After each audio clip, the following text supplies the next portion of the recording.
Buen día con todos los alumnos de tercer año de secundaria. Vamos a iniciar la semana 3 de química. Vamos a ver lo que son teorías atómicas para el Colegio Trilce de Chiclayo. Comenzamos con la primera idea de teoría atómica que fue dada por Demócrito de Abdera 418 años antes de Cristo. Este fue el primer filósofo en hablar de la existencia del átomo y debido a que los filósofos en su antigüedad, pues una de las más grandes interrogantes que se preguntaban era de qué estaban compuestos los cuerpos, de qué estaba compuesta la materia, ¿no? Y una de esas respuestas la dio Demócrito. Sí, la primera idea sobre la constitución de la materia habló de la discontinuidad de la materia y que estaba formada por pequeñas partes llamadas átomos y el vacío que resultaba entre ellos. También dijo que los átomos eran eternos, indivisibles y de la misma naturaleza, pero difieren en forma, tamaño y distribución de un cuerpo, ¿no? Fueron las primeras ideas filosóficas, ¿no?, de Demócrito. Y tenemos a Demócrito, ¿sí? Después de Demócrito, ya muchos años después, se dan las teorías atomistas, los modelos atómicos. El primer modelo atómico científico, ya basado, sí, en el método científico, dado en 1803 por John Dalton. John Dalton da la primera teoría atómica con carácter científico. ¿Sí? ¿Cuáles fueron las ideas fundamentales de esas teorías? Fueron las siguientes. ¿Sí? La materia está constituida por átomos. ¿Sí? Estos átomos son indivisibles y no se modifican durante las reacciones.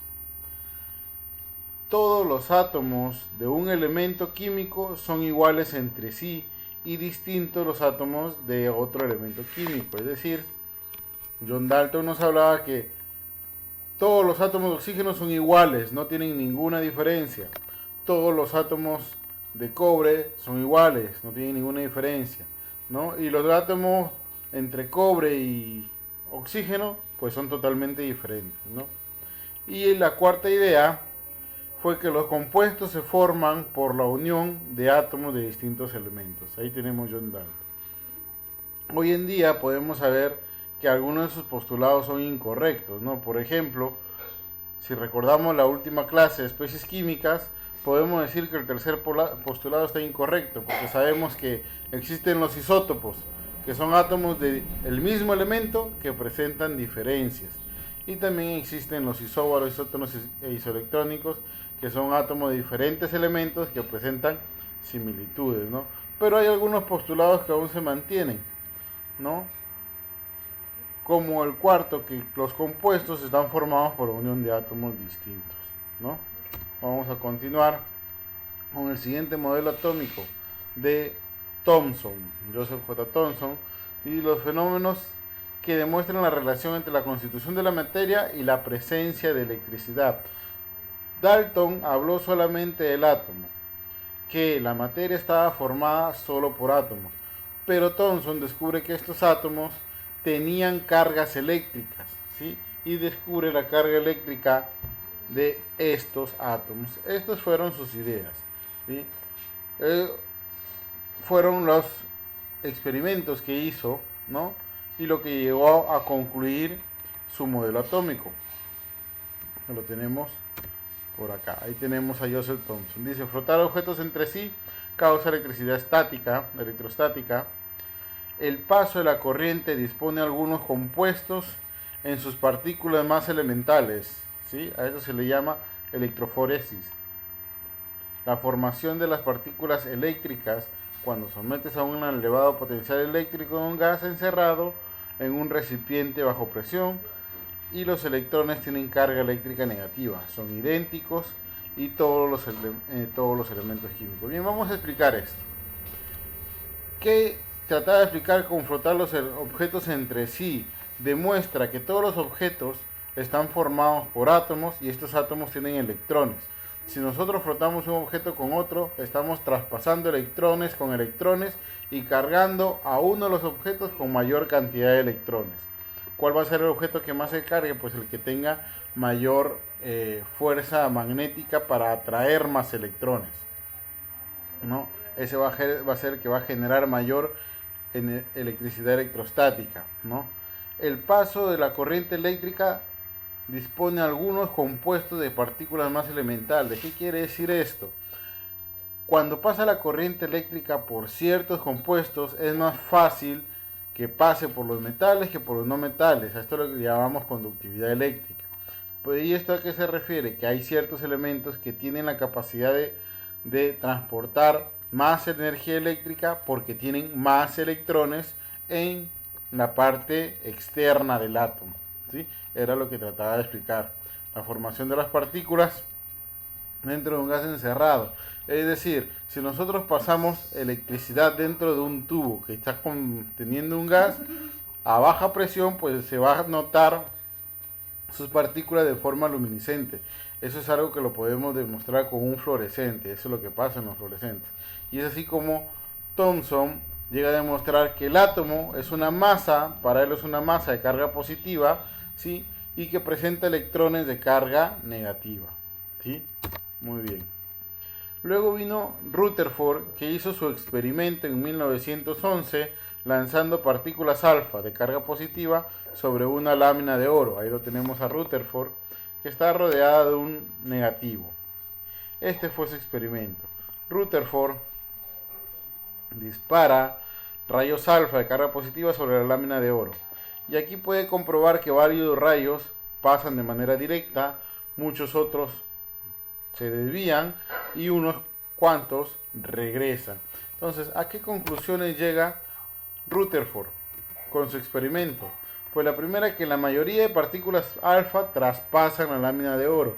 ¿Qué quiere decir esto? Pues que el átomo es mayoritariamente hueco. Por eso es que ahora sabemos que el núcleo es 10.000 veces más pequeño que el átomo, porque en su mayor cantidad el átomo es hueco. Una minoría se ven desplazadas. ¿Qué nos indica esto? Pues porque rozan o chocan con algunos núcleos que tengan los átomos de la lámina de oro. Y algunos incluso rebotan. Esos son los que chocan directo con los núcleos. Entonces, esta conclusión a la que llegó Rutherford hace decir que él descubre el núcleo atómico y dice que el átomo es esencialmente hueco y está formado por un núcleo atómico de carga positiva y alrededor están los electrones de carga negativa. ¿Cómo concluye que el núcleo es de carga positiva? Porque él disparaba partículas alfa que son de carga positiva. Al chocar con el núcleo de carga positiva rebotan. Recuerden que polos opuestos se repelen y polos contrarios se atraen. Es por eso que cuando pasaban cerca los electrones pasaban de manera directa. Muy bien, ahí tenemos a Rutherford. El modelo atómico de Niels Bohr en 1913 da las siguientes ideas fundamentales, ¿sí? Ahí tenemos a Niels Bohr. Los electrones solamente pueden estar en órbitas fijas, determinadas, negando todas las demás. Es decir, un electrón gira alrededor del núcleo en una órbita, manteniendo su órbita.